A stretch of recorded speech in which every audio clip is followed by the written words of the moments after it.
Bonjour, mon nom est Jean Révis, je suis le cofondateur de MAD et je vais vous parler aujourd'hui d'un sujet qui revient souvent. Faut-il craindre l'émergence d'une marque de luxe globale chinoise ?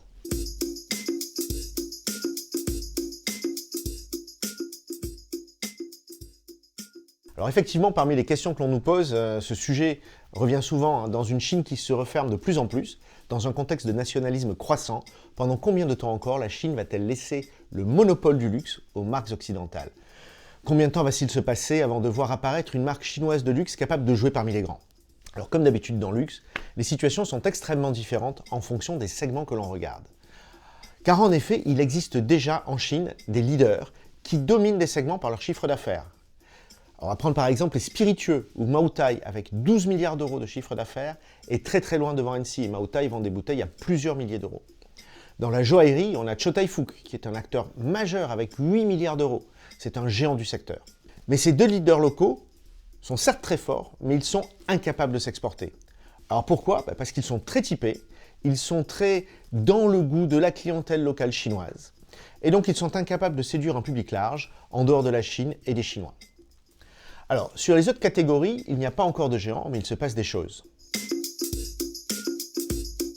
Sur la beauté, les acteurs chinois sont légion.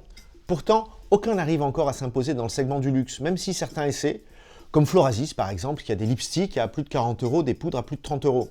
Mais c'est pour l'instant une marque qui est très locale, qui va avoir un air exotique quand on va la regarder en Europe, parce que ses produits sont très typés dans leur design. C'est une marque aussi qui est très locale dans ses pratiques commerciales, puisqu'elle est très online et que ce ne sont pas encore forcément les codes que l'on connaît chez nous en Europe. Alors sur la mode et sur les accessoires, où en est-on ? Il y a une marque de luxe, une vraie, qui s'appelle Shanxia, et qui est la seule à cocher tous les standards des marques de luxe occidentales. Que ce soit en termes de qualité, de créativité, de renouvellement des collections.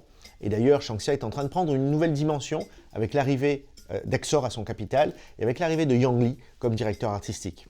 Puis il y a des marques qui sont aspirantes au luxe, généralement plutôt dans le premium, et on va prendre comme exemple Icicle. C'est intéressant de regarder ces marques parce qu'elles ont fait des choix communs qui traduisent les challenges que rencontrent les marques de luxe en Chine. Le premier choix qu'elles ont fait toutes les deux, c'est d'avoir leur studio à Paris, ou une partie importante de leur studio à Paris.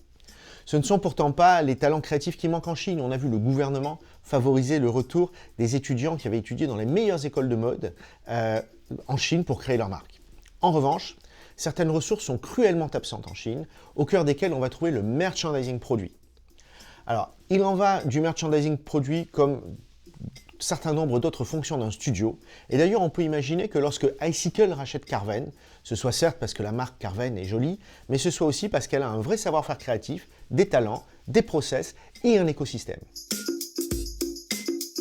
Alors, ce qui nous amène d'ailleurs sur le deuxième sujet que ces marques ont en commun, c'est qu'elles misent toutes les deux sur un écosystème hors Chine.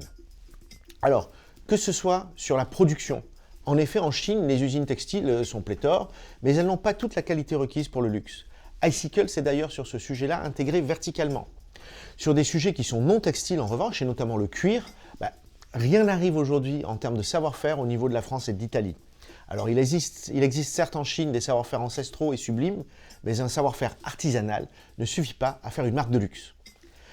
Cette notion d'écosystème est aussi valable dans le marketing, dans la communication, dans la presse, autant de sujets où une visibilité européenne et des pratiques occidentales sont un gage d'excellence et de crédibilité locale. Le marketing de Icicle est en Europe, et si l'on regarde un autre acteur, Eskepi, leader des shopping malls de luxe en Chine, son marketing est aussi en Europe. Il existe enfin un dernier défi, plus complexe à apprécier car plus diffus, qui est celui du temps.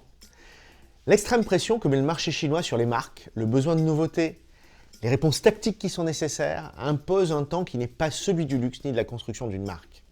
Et d'ailleurs, cette notion de construction de marque, de brand equity, est relativement récente en Chine, et c'est en revanche un savoir-faire français et italien incontestable. Il est intéressant de voir que cette notion de marque est très complexe à défendre auprès de la première génération d'entrepreneurs, ceux qui ont 45 ans et plus, et que rares sont ceux qui la comprennent. Et pour nous, chez MAD, c'est d'ailleurs souvent des débats extrêmement compliqués avec nos clients chinois pour leur expliquer la nécessité d'investir dans la durée.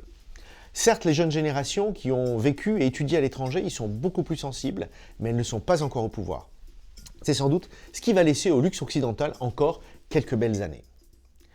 Alors, À défaut de marques de luxe globales, il faut en revanche se préparer à l'émergence de marques aspirantes au luxe en Chine, avec des produits beaux et chers. Alors auront-elles les qualités et la discipline pour devenir globales? C'est sans doute pas pour demain.